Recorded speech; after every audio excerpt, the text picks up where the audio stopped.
j'espère que vous allez bien. Je vous retrouve aujourd'hui pour un espèce d'update lecture.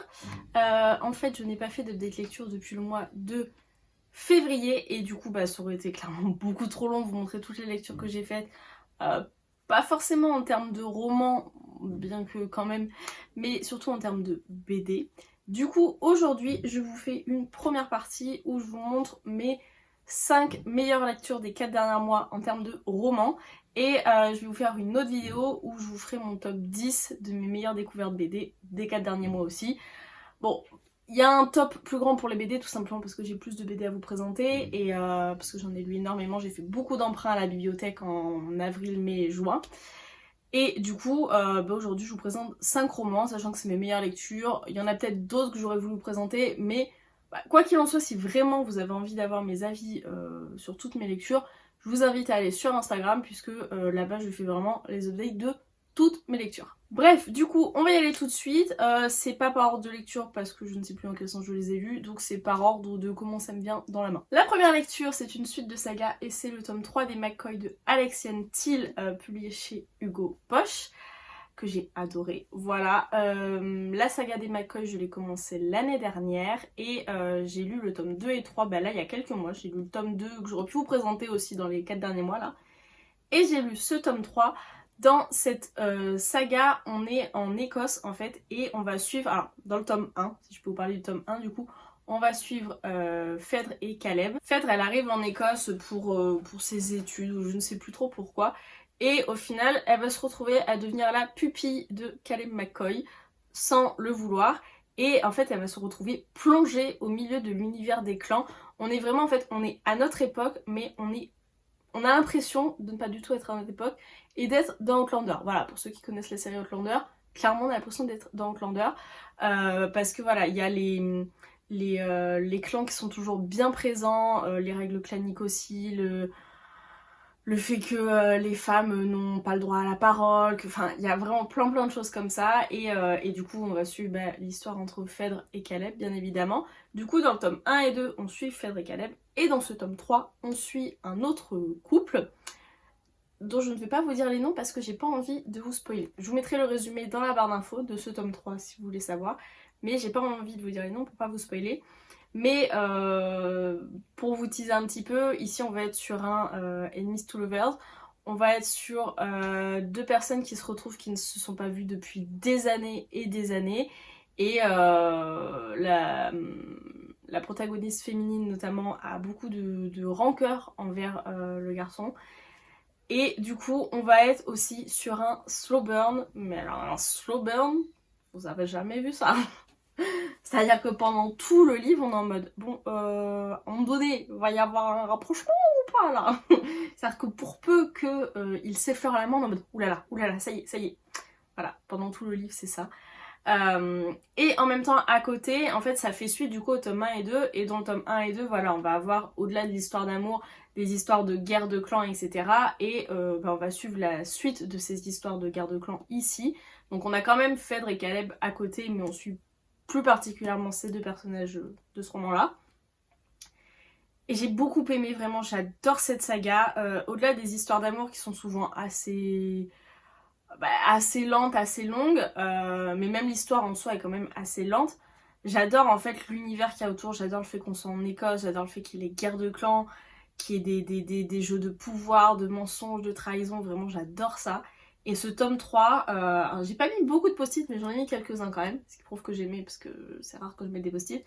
Mais c'est surtout que je l'ai dévoré. Je crois que j'ai lu 300 pages le dernier jour, j'ai lu les 300 dernières pages d'un coup, parce que vraiment, il était génial. Il était vraiment génial. Après, pour le coup, j'ai été un poil frustrée de la fin, justement parce que je vous disais, c'est un slow burn, et j'aurais aimé en avoir un petit peu plus. Voilà, c'est-à-dire que ça se termine et j'étais en mode, ah mais non, on n'a pas le droit d'avoir plus.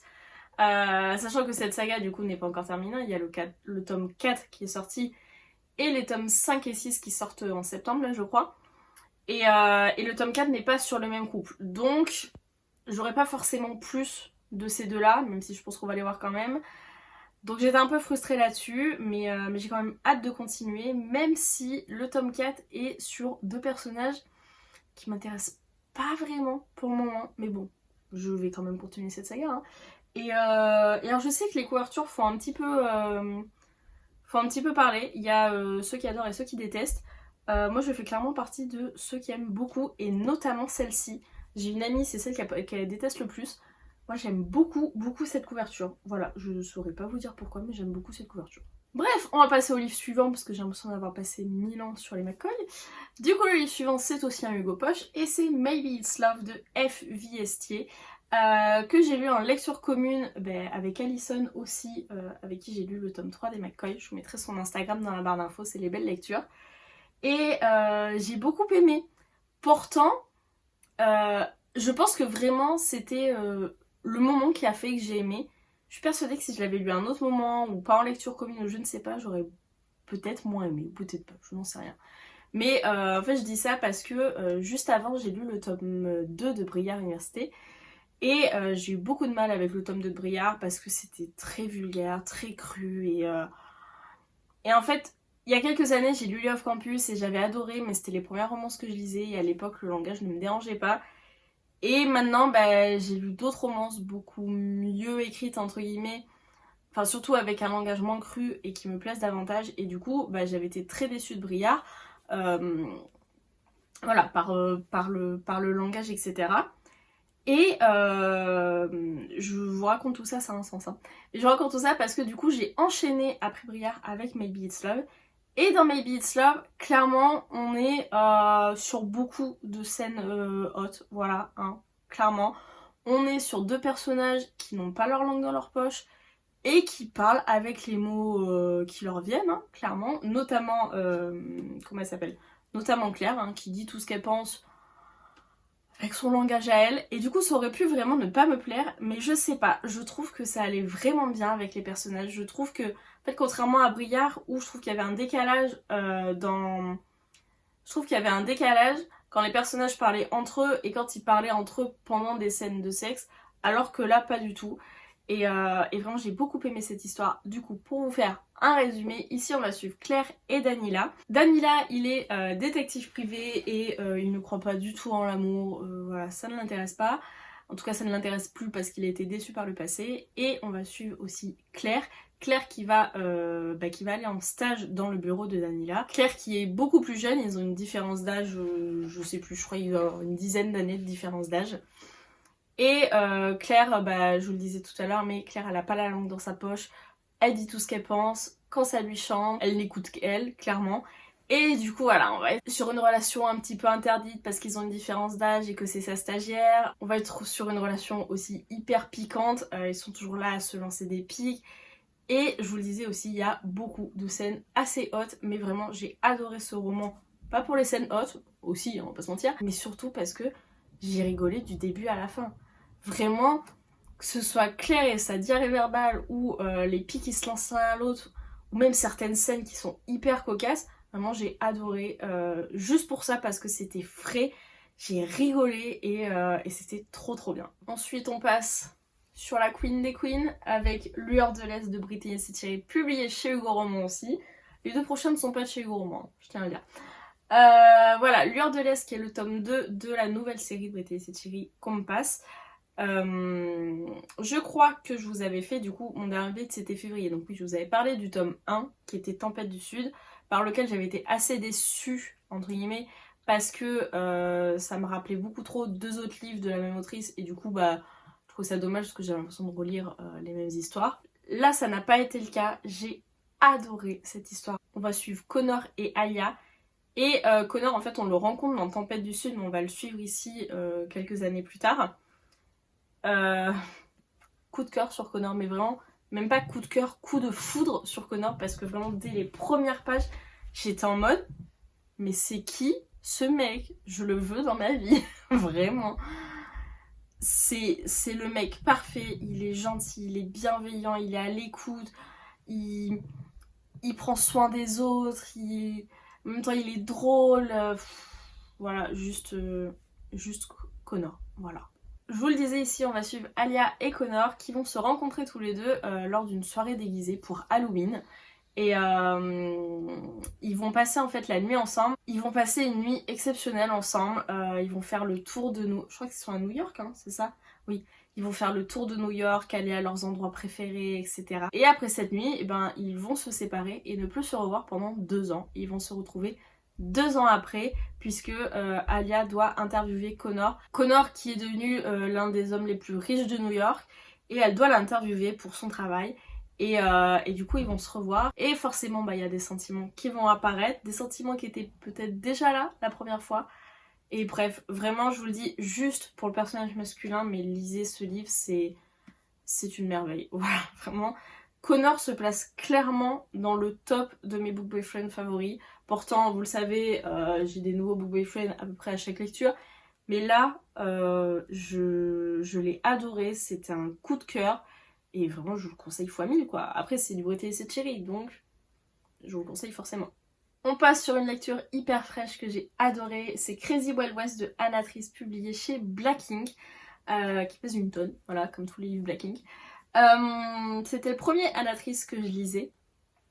Et bah, je vous l'ai dit, un roman plein de fraîcheur, un roman rigole. Dans cette histoire, on va suivre particulièrement Lilou et Elias qui sont meilleurs amis, mais surtout on va suivre en fait toute une bande d'amis, donc entre autres Lilou et Elias, mais toute une bande d'amis qui va décider d'aller faire un road trip aux États-Unis. Donc ils vont passer par Los Angeles, San Francisco, Las Vegas, enfin voilà, le road trip un petit peu de rêve, le road trip de mes rêves en tout cas. Et du coup on va lui suivre pendant tout leur road trip là-bas, donc clairement déjà c'est une lecture parfaite pour l'été parce que bah ils y vont voilà en plein été et ça nous donne juste envie de voyager aussi. Et je crois qu'ils sont 6 dans leur groupe, ils sont tous plus délurés les uns que les autres, ils sont tous hyper différents et du coup vraiment on rigole mais du début à la fin comme dans Maybe It's Love. J'ai adoré l'humour de Anna Trice, que ce soit bah, l'humour qu'elle met dans son récit ou même l'humour qu'elle met dans ses notes de bas de page. Je me suis marrée toute seule. Et pour l'histoire, bah, je vous le disais, on va suivre plus particulièrement Lilou et Elias qui sont meilleurs amis. Et il se pourrait bien qu'en fait, ben, ils aient tous les deux des sentiments l'un pour l'autre. Mais il n'y en a aucun des deux qui ose se l'avouer. Il n'y en a aucun des deux qui a envie de potentiellement gâcher peut-être leur amitié. Tout le monde est au courant qu'ils sont amoureux l'un de l'autre, sauf eux, visiblement. Et c'était génial. C'est une de mes tropes favorites puisqu'on est sur un Friends to Lovers.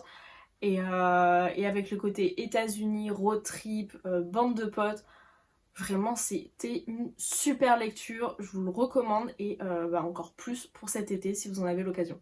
Et on arrive déjà à la dernière lecture avec un SP que j'ai reçu grâce à Page Turner. C'est donc Instruction for Dancing de Nicola Yoon, publié chez Bayard. Nicola Yoon, je pense que vous la connaissez certainement. C'est elle qui a écrit notamment Everything Everything, que je n'ai pas lu. Moi, c'est le premier livre que je lis d'elle. J'ai beaucoup aimé. Dans cette histoire, on va suivre Evie. Evie qui a arrêté de croire en l'amour depuis quelques temps. Depuis que son père a trompé sa mère, clairement elle ne croit plus en l'amour. Pour elle, c'était impossible qu'ils se séparent, impossible que son père fasse ça. Et du coup maintenant elle est sûre d'une chose, c'est que bah, les histoires d'amour au final ne durent jamais. Et cette idée ne va pas s'arranger puisque du jour au lendemain, elle va se mettre à avoir des visions.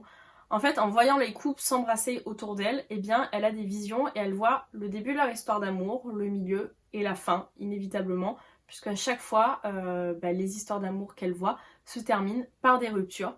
Et du coup, elle se dit, mais c'est pas possible, au final, il n'y a vraiment aucune histoire d'amour qui peut bien se finir. Et à côté de ça, Evie, elle va s'inscrire dans un cours de danse où elle va faire la rencontre de X. Et ils vont être amenés tous les deux à danser ensemble pour participer à un championnat, je sais plus quoi. Et du coup, bah, ils vont se rencontrer, ils vont danser, ils vont se rapprocher. Et du coup, bah, on va suivre leur histoire d'amour entre deux, à voir si, si Evie a aussi une vision sur eux deux. Est-ce que leur histoire d'amour va elle aussi être amenée à se finir ou pas? Ça, c'est vous qui le découvrirez en le lisant. J'ai beaucoup aimé ce roman, déjà grâce à l'univers de la danse. J'ai adoré ça. On va les suivre en train de faire les cours de danse, de bachata, de salsa. J'adore ça. Et au-delà de ça, j'ai beaucoup aimé la façon d'écrire de Nicola Yoon. Il y a certains passages, certaines citations qui sont vraiment touchantes, qui sont bien écrites. Et j'ai beaucoup aimé la façon dont Nicola Yoon parle de l'amour. Parce que on parle pas que d'amour amoureux, on va aussi parler de la thématique de la famille avec ses parents qui se sont séparés. Evie qui a beaucoup de mal à pardonner à son père la tromperie. On va aussi parler de l'amitié, enfin voilà, on a vraiment pas mal de sujets qui sont traités. Et si je pouvais vous redonner les 3 mots que j'ai mis dans mon post Instagram pour définir ce livre, ce serait du coup danse, vision et amour. Donc voilà, si ce livre vous fait envie, vraiment n'hésitez pas, je l'ai vraiment beaucoup aimé et je remercie encore 1000 fois Pêcheur de me l'avoir envoyé parce que c'était vraiment une très très bonne découverte. Et voilà, c'était tout pour ce petit update lecture, top 5, je ne sais pas trop comment je vais appeler cette vidéo encore. J'espère vraiment que ça vous a plu. Comme je vous l'ai dit, si vous voulez avoir mon avis sur toutes mes lectures, n'hésitez pas à aller sur Instagram. Je vais essayer de reprendre les updates lecture plus réguliers sur ma chaîne. Mais je sais pas, à chaque fois j'ai beaucoup de mal à me motiver à filmer les updates. Bon après là ça fait aussi quelques mois que j'ai pas filmé vraiment de vidéos. Donc forcément les updates sont aussi passés à la trappe, mais comme toutes les autres vidéos. Mais promis, je vais essayer de me remotiver et de reposter des updates réguliers. En tout cas, en attendant de vous retrouver pour la prochaine vidéo, je vous souhaite de merveilleuses lectures et je vous dis à bientôt. Salut!